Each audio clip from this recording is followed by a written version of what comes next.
A nurse ran through a storm to escape the man who once claimed to love her. In desperation, she grabbed a stranger's hand for help, only to discover he was Boston's most feared mafia boss, and that one moment had just started a war. Some stories do not begin with love. They begin with fear. If you spend enough time listening to dark romance stories, you start to notice something unsettling about them. The most powerful ones rarely open with beautiful moments or gentle encounters. They begin in the exact opposite place. A moment where someone is cornered. A moment where the world suddenly becomes smaller, colder, and far more dangerous than it appeared only minutes earlier. And that is exactly where Isabella Rossi's story begins. I remember the first time I heard about her. Not as a legend or some dramatic headline, but as a quiet rumor that circulated through the north end of Boston. The kind of rumor people lower their voices for when they repeat it. A story about a nurse, a stormy night, and the moment a powerful man decided that someone fragile was suddenly under his protection. But the truth is far stranger than the rumor. Because that night did not begin with a powerful man. It began with a woman who was simply trying to survive the end of a long day. Boston in October carries a certain kind of cold that feels personal.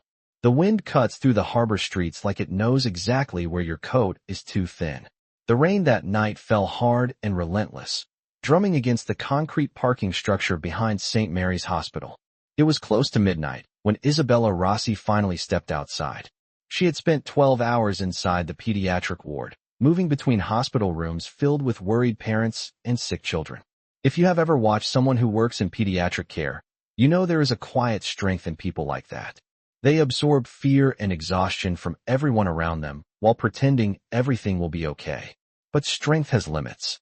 And that night, Isabella was tired in a way that reaches deeper than the body.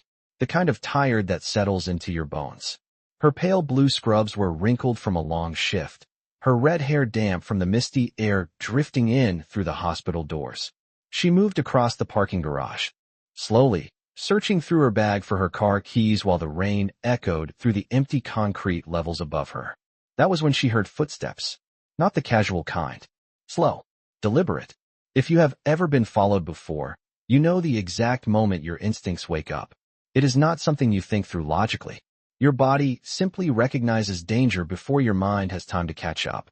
Isabella turned, and there he was, Derek Morrison, a Boston police officer, 6 feet tall, broad shoulders, the kind of man people usually trust without question because of the badge on his chest.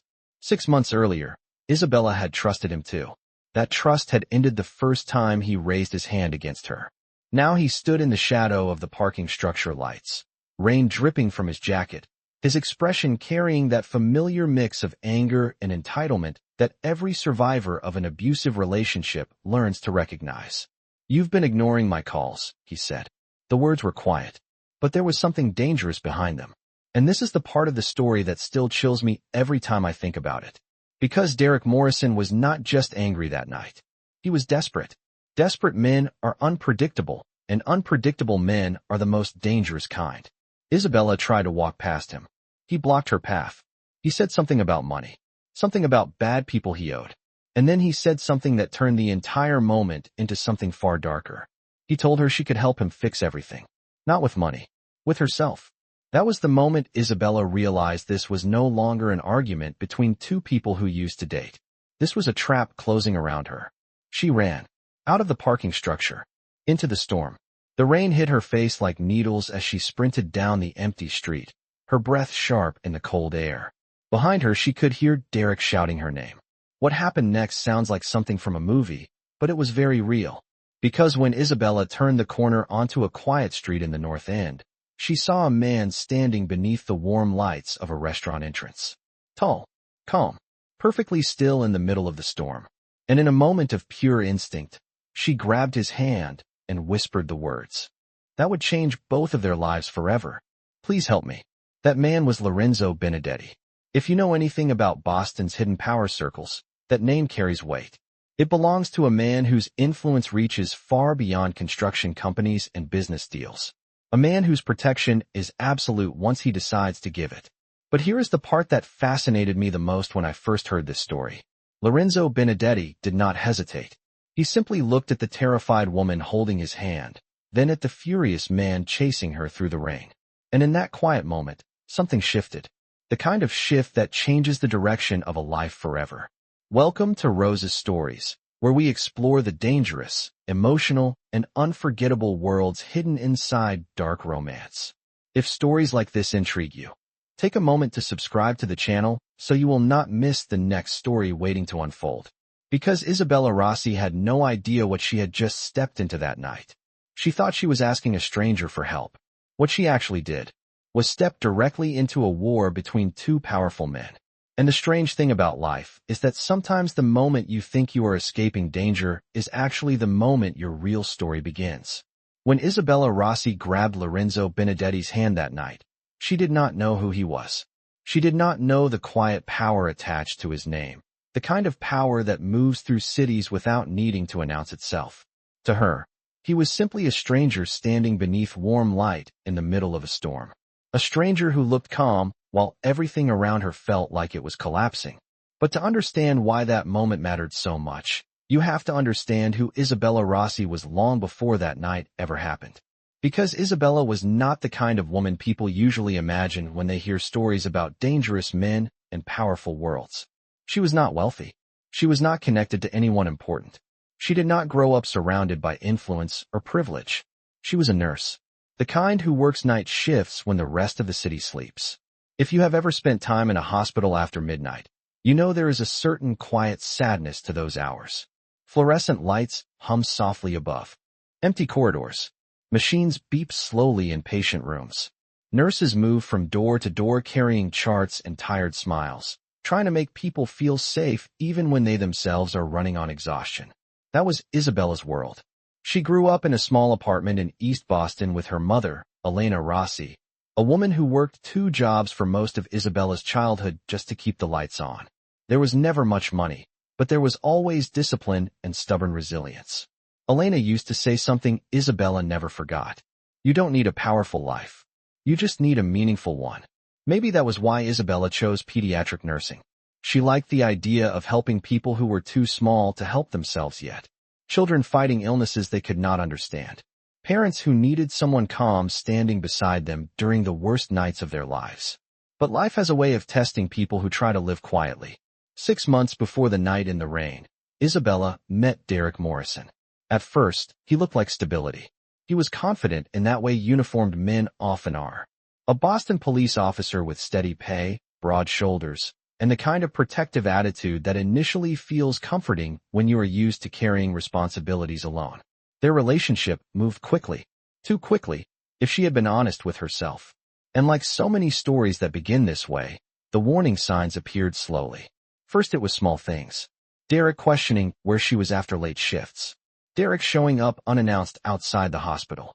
Derek getting irritated when she spent weekends visiting her mother instead of staying with him. The first time he lost his temper, he blamed stress. The second time, he blamed alcohol.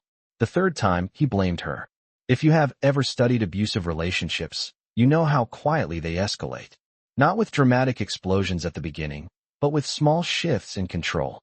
One partner becoming smaller while the other grows more possessive. By the time Isabella finally left him, the relationship had already damaged more of her life than she wanted to admit. She moved apartments without telling him where she went. She blocked his number. She changed her work schedule. But men like Derek Morrison rarely accept losing control. And here is the part of the story that still unsettles me the most when I think about it. Because Isabella believed the worst part of that relationship was already behind her. She believed that walking away meant the danger had ended. What she did not know was that Derek's life had been unraveling at the same time. Debt, gambling, bad connections forming quietly in the background of his career. Men who do not forgive unpaid money. By the time he appeared in that parking garage on the night of the storm, Derek Morrison was not just an angry ex-boyfriend. He was a desperate man with nowhere left to run. And desperate men start looking for leverage. That leverage was supposed to be Isabella. Which means the moment she grabbed Lorenzo Benedetti's hand outside that restaurant was not just an accident of timing. It was the exact second when 2 completely different worlds collided. On one side stood a nurse who had spent her entire life trying to build something simple and decent. On the other stood a man whose life revolved around power, influence, and the kind of protection that only exists inside dangerous circles. Neither of them knew yet how deeply their lives were about to intertwine.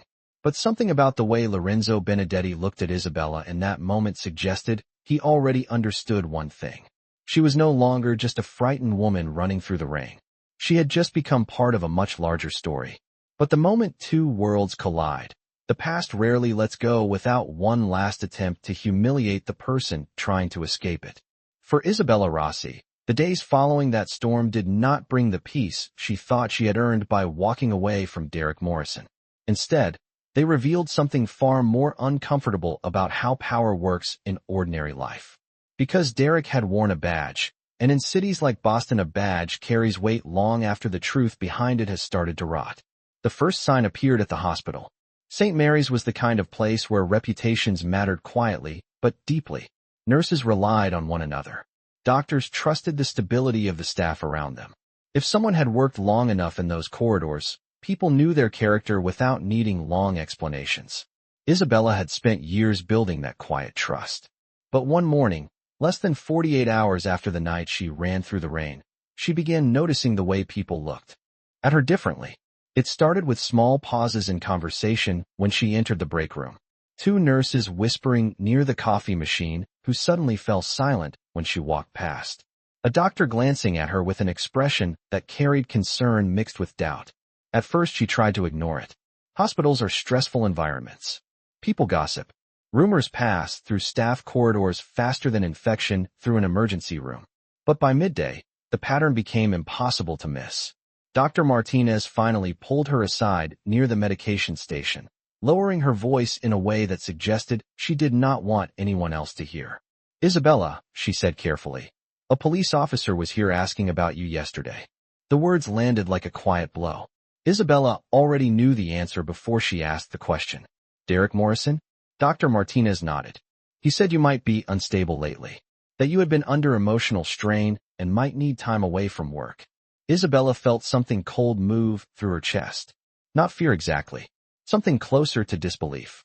Unstable. That word has a particular cruelty when it is used against women trying to escape controlling men. It transforms survival into suspicion. It turns courage into evidence of emotional weakness. Derek had not come to the hospital looking for her. He had come to rewrite the story. He had arrived wearing his uniform, speaking calmly to administrators, planting small seeds of doubt about the woman who had dared to leave him. And because he carried the authority of law enforcement, those seeds had landed in fertile ground. By the end of the afternoon, the whispers had grown louder. Some people believed Isabella was going through a breakdown. Others thought the relationship between her and the police officer had simply been complicated. A few staff members began wondering whether it was appropriate for her to continue working in such a high-pressure environment. The humiliation did not come through shouting or public accusations. It came through quiet erosion. And that kind of humiliation can be even more devastating than open conflict. When Isabella finished her shift that evening, she walked out of the hospital with the strange feeling that something important had been stolen from her.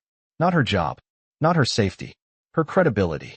Derek Morrison had not just tried to control her life while they were together. He was trying to control how the world saw her after she left. That night she sat alone in the quiet living room of the harbor penthouse where Lorenzo Benedetti had insisted she stay temporarily. The city lights reflected across the dark water outside the massive windows, turning Boston Harbor into a field of scattered gold. She had not planned to remain there this long. In her mind, the night of the storm had been a temporary refuge, a safe place to gather herself before returning to her normal life. But now that life looked different. Because humiliation has a strange way of forcing clarity. And Isabella was beginning to realize something that many people only learn after painful experience. Sometimes escaping the person who hurt you is not enough. Sometimes you must also survive the story they leave behind. She heard footsteps behind her. Lorenzo Benedetti stepped into the room quietly, his presence filling the space in a way that made silence feel heavier rather than empty. He looked at her carefully for a moment before speaking. "Derek visited your hospital," he said. It was not a question. Isabella nodded slowly. "Yes." Lorenzo's expression did not change, but something colder settled behind his eyes. "He's trying to make you look unstable," she continued quietly. "I know." For a moment neither of them spoke. Then Lorenzo said something that would change the direction of the story once again. He also made another mistake today. Isabella looked up. What mistake? Lorenzo's voice remained calm, but there was something unmistakably dangerous beneath it. He tried to embarrass someone who is now under my protection. And if you understand how men like Lorenzo Benedetti see the world, you already know what that means. Humiliation, in his world, never goes unanswered. It becomes the beginning of something far more serious. And that was the moment Isabella Rossi began to understand that Lorenzo Benedetti was not simply a man who offered shelter during a storm. He was a man whose presence changed the rules of the world around him. The realization did not arrive all at once. It unfolded slowly, the way understanding often does when you step into a world that has been operating quietly beside your own for years without you noticing it. That evening, the penthouse overlooking Boston Harbor felt unusually still. The rain from earlier had faded, leaving the city wrapped in a cold Atlantic wind that rattled faintly against the tall windows. From 30 floors above the street, Boston looked calm, almost peaceful, like a city that had never known violence or power struggles or secrets carried through its neighborhoods. But Isabella had begun to realize that peace was often an illusion. Lorenzo moved across the room with a kind of quiet efficiency that made everything he did appear deliberate. He poured himself a glass of water, then stood near the window looking out over the harbor lights. For a few moments he said nothing, and that silence carried more weight than conversation.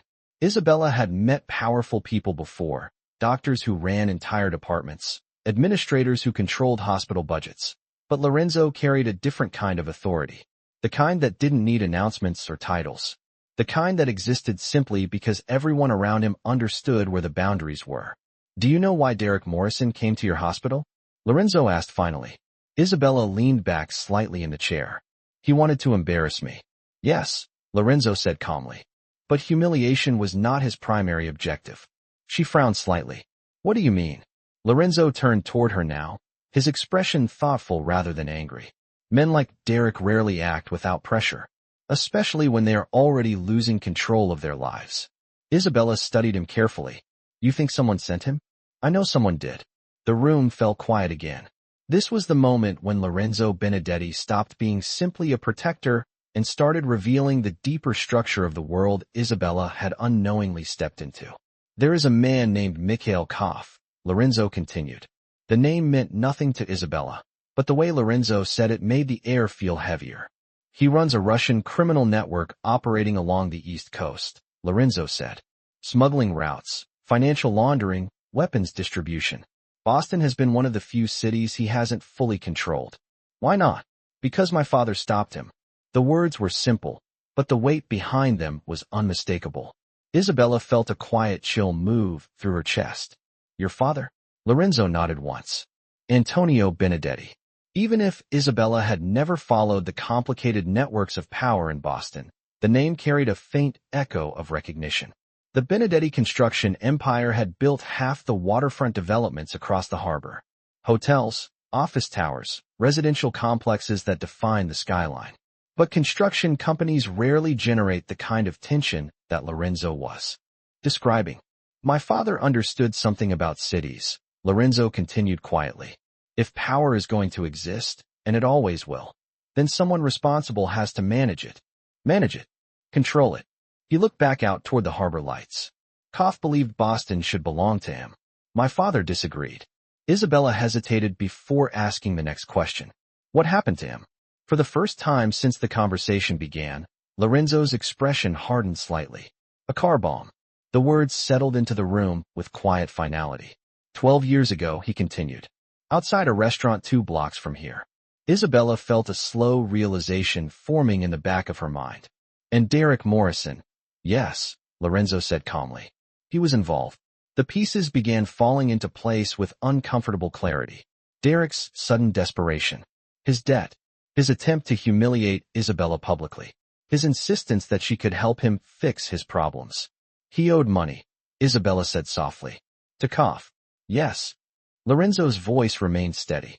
And desperate men often try to repay debts with leverage. The word hung in the air.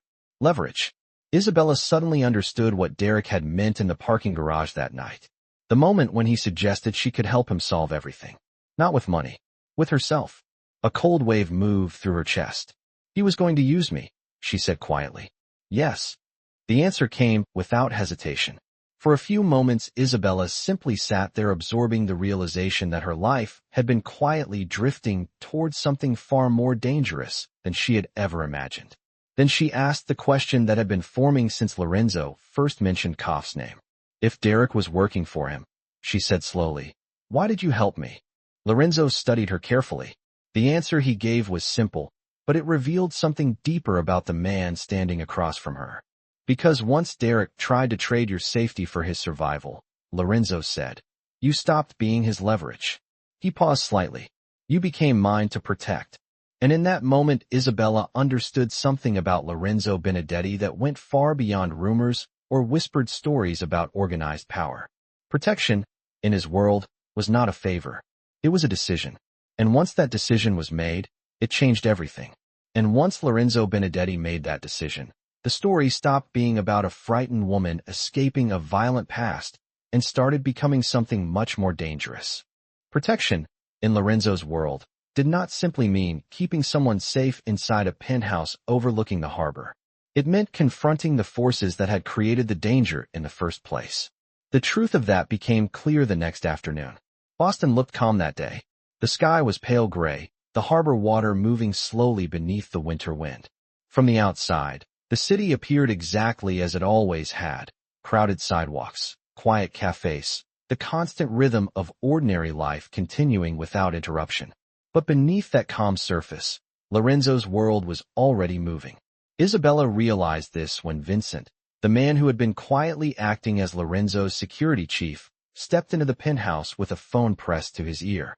His expression was different than usual. Tighter. Focused in a way that suggested something serious had just happened. Lorenzo noticed immediately. What is it? He asked. Vincent lowered the phone slowly. They took someone. For a moment the words meant nothing. Then Isabella felt her stomach tighten. Who? She asked. Vincent looked at her briefly before answering. Sarah Chun. The name hit Isabella like a sudden drop in temperature. Sarah was one of the nurses from St. Mary's. Not her closest friend, but someone she had worked alongside for years. Sarah had a quiet sense of humor, the kind that appeared during long shifts when everyone else was exhausted. She was also the kind of person who would bring homemade dumplings to the break room just to make the night staff smile. Taken where? Isabella asked quickly. Outside the hospital parking lot, Vincent replied. The room felt suddenly smaller. Isabella stood up. But Sarah has nothing to do with this. Vincent didn't answer right away. Lorenzo did. They weren't looking for Sarah. The realization arrived instantly. They were looking for me. Lorenzo nodded once. Yes. Silence settled across the room, the kind that carries the weight of understanding. Someone had grabbed the wrong woman, and that mistake made the situation far more dangerous. Isabella felt a wave of guilt rising in her chest. Sarah had been working the same shift she usually worked. Same parking lot. Same routine. If I had been there, Isabella whispered. They would have taken you, Lorenzo finished. The calm certainty in his voice made the situation feel even heavier. For a moment, Isabella struggled to process the idea that her ordinary life, her hospital shifts, her quiet routines, had suddenly become part of a violent conflict between powerful men. But the situation grew even more complicated seconds later. Vincent's phone buzzed again. He glanced down at the screen, then handed it to Lorenzo. A message, he said. Lorenzo read the message without reacting outwardly, but Isabella noticed something shift in his expression. Not fear. Not anger. Calculation. What does it say? She asked. Lorenzo placed the phone on the table so she could read it. The message was short. One woman for one woman. Bring Isabella Rossi tonight, or the nurse dies. No signature was necessary. Everyone in the room already knew who had sent it. Mikhail Koff. For several seconds Isabella stared at the message, trying to absorb what it meant. This was no longer about Derek Morrison's debt. This was about leverage. Koff had realized something important. If Lorenzo Benedetti was protecting Isabella Rossi, then Isabella Rossi had value. And criminals like Koff understood value better than anyone. He wants an exchange, Isabella said quietly. Yes, Lorenzo replied. She looked up at him. Then we should do it. Vincent shook his head immediately. No. But Isabella wasn't looking at Vincent. She was looking at Lorenzo. If they think I'm important enough to trade for Sarah, Then we can use that. Lorenzo studied her carefully. You're suggesting we walk into their trap. I'm suggesting we save my friend. The words came out more firmly than she expected. For a moment Lorenzo said nothing. This was the moment where the hidden truth beneath everything began to reveal itself. Because Isabella was no longer just the woman Lorenzo had chosen to protect. She was someone who had stepped fully into the conflict beside him. You're not a hostage, Lorenzo said finally. I know. You're not leverage. I know that too. Isabella held his gaze. But Sarah is innocent. The room remained silent. Then Lorenzo turned to Vincent. Where are they holding her? Vincent exhaled slowly, already knowing what the answer meant. Old warehouse near the harbor. Lorenzo nodded once.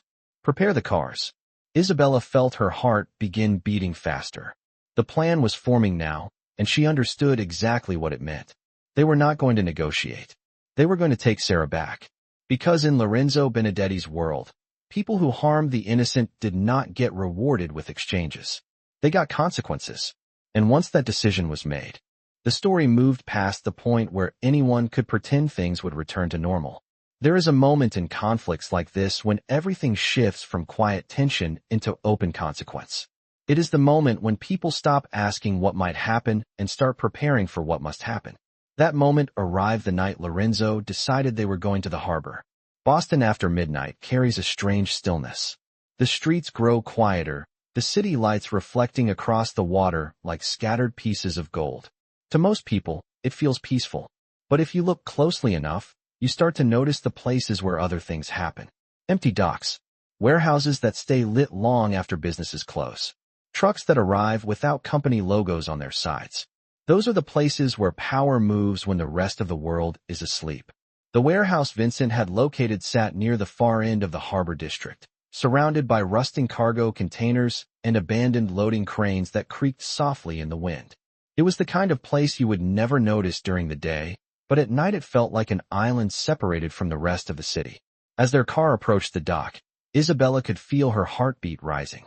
She had told herself she was ready for this, that she understood what stepping into Lorenzo's world meant. But courage always feels different when you are actually walking toward danger instead of imagining it. Vincent parked 2 blocks away. We go in quiet, he said, checking the small communication device clipped to his jacket. Lorenzo nodded. From the outside, he looked almost calm. The same steady composure Isabella had noticed since the night they met. But there was something else now beneath that calm. Focus. The kind of focus people develop when they have spent years navigating situations where mistakes carry serious consequences. Isabella stepped out of the car beside him, the cold harbor wind immediately cutting through her coat. You don't have to come inside, Lorenzo said quietly. She looked at him. Yes, I do. It was not stubbornness. At least not entirely. It was something deeper than that. Sarah was inside that warehouse because someone had mistaken her for Isabella. Because the conflict between Lorenzo and Mikhail Koff had intersected with the ordinary life of a nurse who had nothing to do with any of it. Walking away now would mean accepting that. And Isabella Rossi had spent her life helping people who were vulnerable. That instinct did not disappear simply because the situation had become dangerous. Lorenzo studied her for a moment. Then he gave a small nod. Stay behind me. They moved toward the warehouse entrance slowly. 2 guards stood near the loading doors, speaking quietly in Russian. Neither of them noticed the group approaching through the shadows until Vincent and Marco stepped forward and subdued them with swift, controlled precision. The door opened with a faint metallic groan. Inside, the warehouse smelled like oil, salt water, and cold concrete. Light spilled from an office area on the 2nd floor, where voices echoed faintly through the open structure. That was where Sarah was being held. They moved up the staircase carefully. Halfway up, Isabella heard a voice she recognized immediately. Derek Morrison. Her stomach tightened. The moment she stepped into the upper hallway, the entire situation came into focus. Sarah sat tied to a chair near the office window, her eyes wide with fear, but alive. Standing nearby were several men Isabella did not recognize, along with Derek and a tall man with silver hair, whose presence carried quiet authority. Mikhail Koff. The Russian crime boss looked exactly the way powerful men often do when they are accustomed to being feared. Calm, observant, slightly amused by the tension around him. When Lorenzo entered the room, Koff smiled faintly. I wondered when you would arrive, he said. Lorenzo didn't answer immediately. He walked forward slowly until he stood a few feet away from the Russian. You kidnapped the wrong woman, Lorenzo said. Koff glanced briefly at Sarah. That happens sometimes. Then his eyes shifted toward Isabella. But now the right one is here. For a moment the room felt suspended between two possibilities. Negotiation or escalation. Koff leaned against the desk casually. You bring the girl, he said, nodding toward Isabella, and your nurse leaves. Simple. Clean.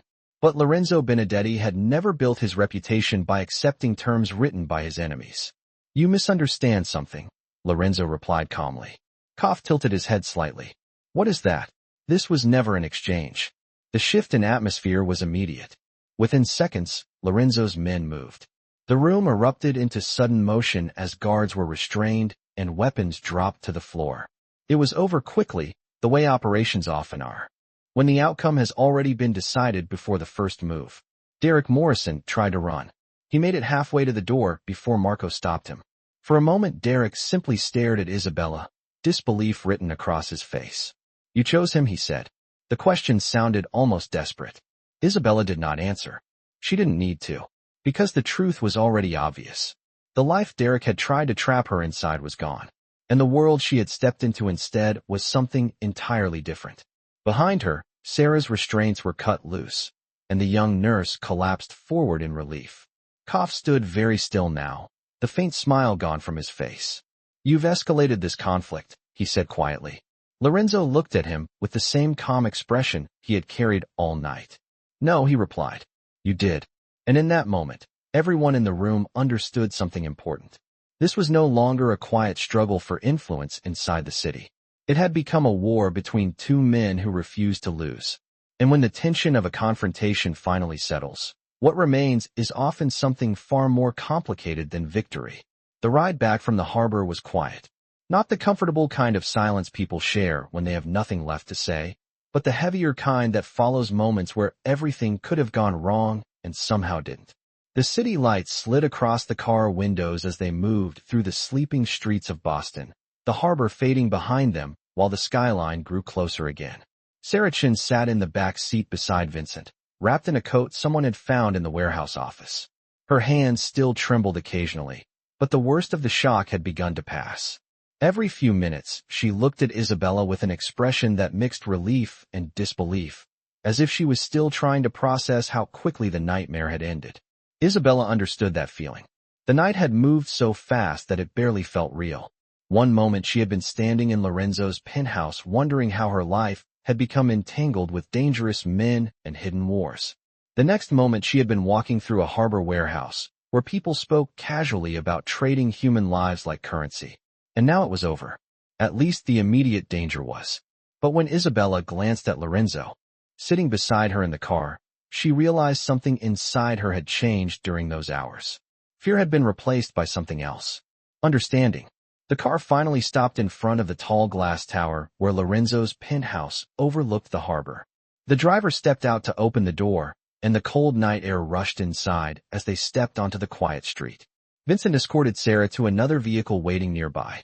One of Lorenzo's associates would drive her home and make sure she reached her apartment safely. Thank you, Sarah said quietly to Isabella before leaving. Isabella squeezed her hand gently. Get some rest. As the car disappeared into the city traffic, the silence returned. Lorenzo stood beside her near the entrance of the building, his posture relaxed but thoughtful. For the first time since the night began, the tension in his shoulders had faded slightly. You handled yourself well, he said. Isabella gave a faint smile. I mostly tried not to panic. That is often the difference between panic and courage, Lorenzo replied. They entered the building and took the elevator to the top floor. The ride upward felt strangely calm compared to everything that had happened earlier. The quiet hum of the elevator cables seemed almost meditative. When the doors opened, the penthouse was dark except for the faint glow of the harbor lights reflecting through the windows. Isabella walked toward the glass wall overlooking the water.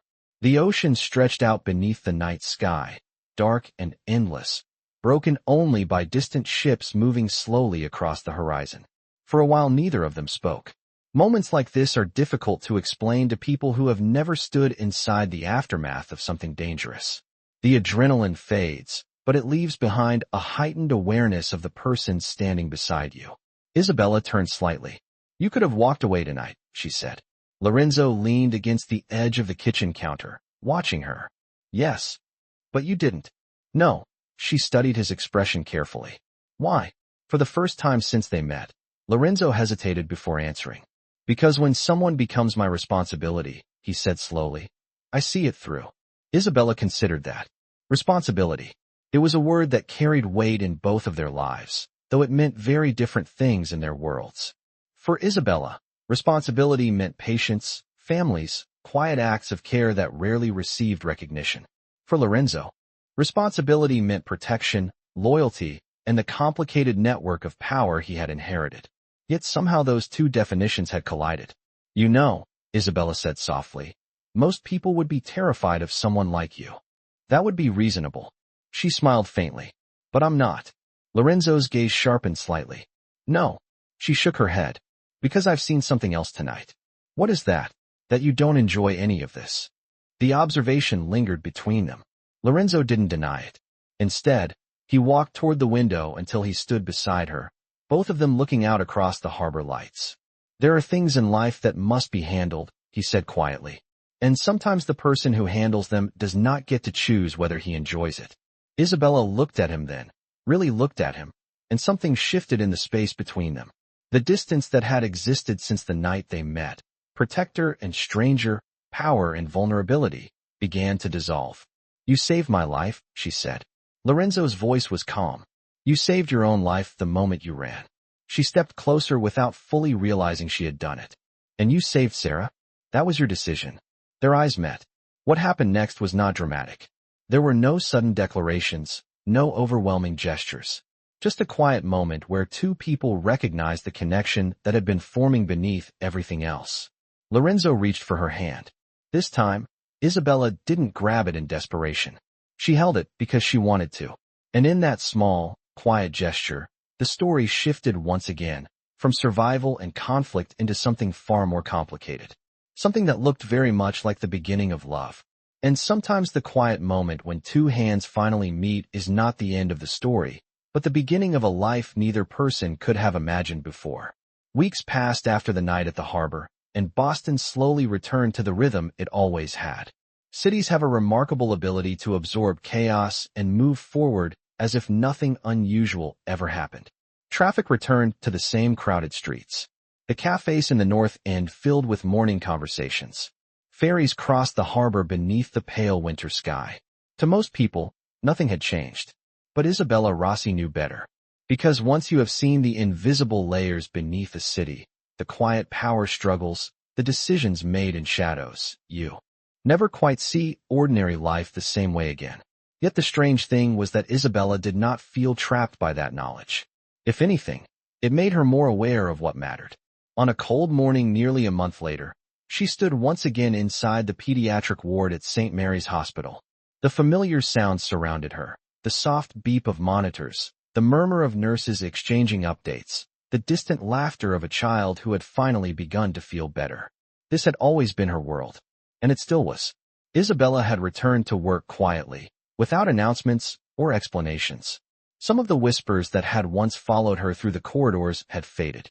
Others had simply been replaced by the steady reputation she had built over years of dedication. People eventually notice consistency. They notice the nurse who stays an extra hour with a frightened child. They notice the calm voice during emergencies.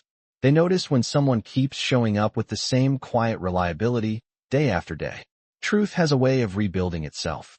That afternoon, as Isabella stepped out of the hospital entrance, the cold harbor wind greeted her once again. The sky carried the pale silver color that Boston often wears in winter. And waiting at the curb was the same black car she had begun seeing almost every evening. Some things in her life had changed. Lorenzo Benedetti had not disappeared after the conflict with Mikhail Koff ended. In fact, his presence had quietly become part of her daily routine. Not in a controlling way. Not in a way that demanded her world revolve around his. But in a way that felt strangely steady. He never interfered with her work. Never asked her to abandon the life she had built for herself. Instead, he simply remained nearby, like a quiet gravity that neither of them tried to deny anymore. As Isabella approached the car, the driver stepped out and opened the door. Inside, Lorenzo looked up from the document he had been reading. "You're late today," he said. His tone carried the same calm observation it always did. "Emergency surgery," Isabella replied as she sat down. The car pulled smoothly into traffic, merging with the flow of evening commuters heading across the city. For a moment, neither of them spoke. Then Isabella looked out at the harbor as they passed the waterfront. "Do you ever wonder what would have happened if I hadn't run that night?" she asked. Lorenzo considered the question carefully. "Yes." "And?" He turned slightly toward her. "I would have found another way to intervene." The answer was so matter-of-fact that Isabella couldn't help smiling. "You're very confident. I'm very patient." She laughed quietly. That small moment of humor carried a kind of peace neither of them would have expected when their lives first collided. But beneath that peace was still the reality of Lorenzo's world. Power did not disappear simply because one conflict ended. New threats would eventually appear. New rivals would test the balance that held the city together. Isabella understood that now. She also understood something else.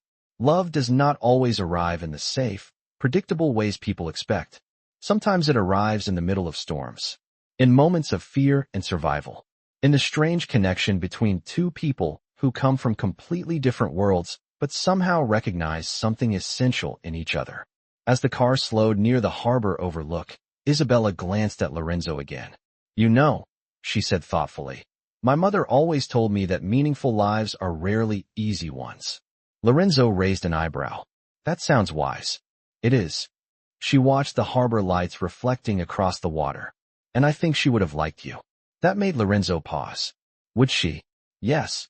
He nodded slowly, as if filing that information away for future consideration. The car continued along the waterfront, the city stretching endlessly around them. And as Isabella looked out across Boston, she realized something that had taken weeks to fully understand. She had once believed her life was simple. Work hard, help people, stay safe. But life had other plans. It had placed her in the path of a man whose world operated according to different rules. Rules shaped by loyalty, protection, and difficult choices. And instead of running away from that world, Isabella Rossi had chosen to stand beside it. Not because it was easy, but because somewhere between fear and courage, between danger and devotion, she had discovered something worth protecting as well. Sometimes the most unexpected encounters become the ones that transform us completely.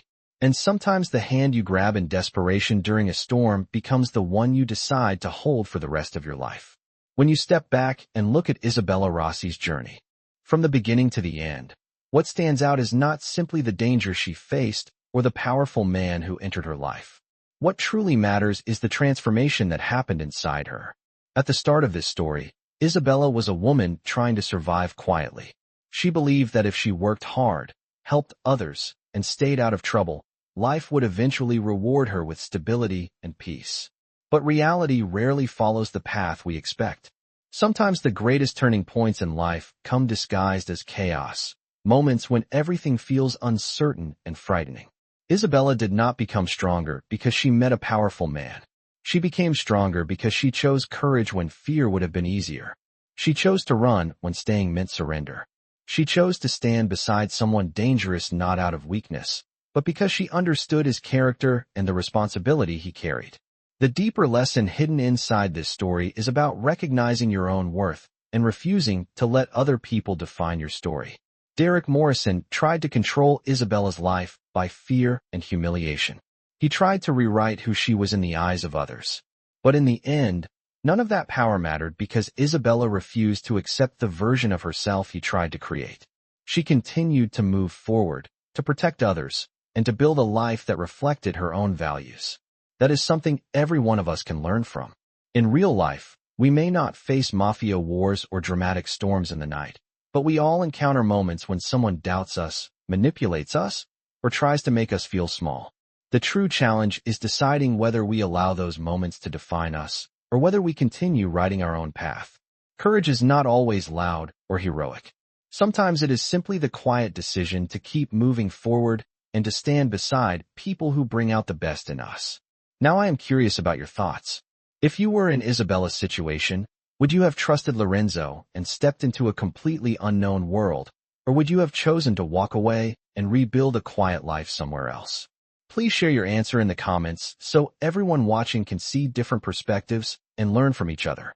And if you enjoy stories that explore powerful emotions, difficult choices, and unforgettable connections, consider subscribing to Rose's Stories. Your support helps this channel continue creating more meaningful stories for you in the future.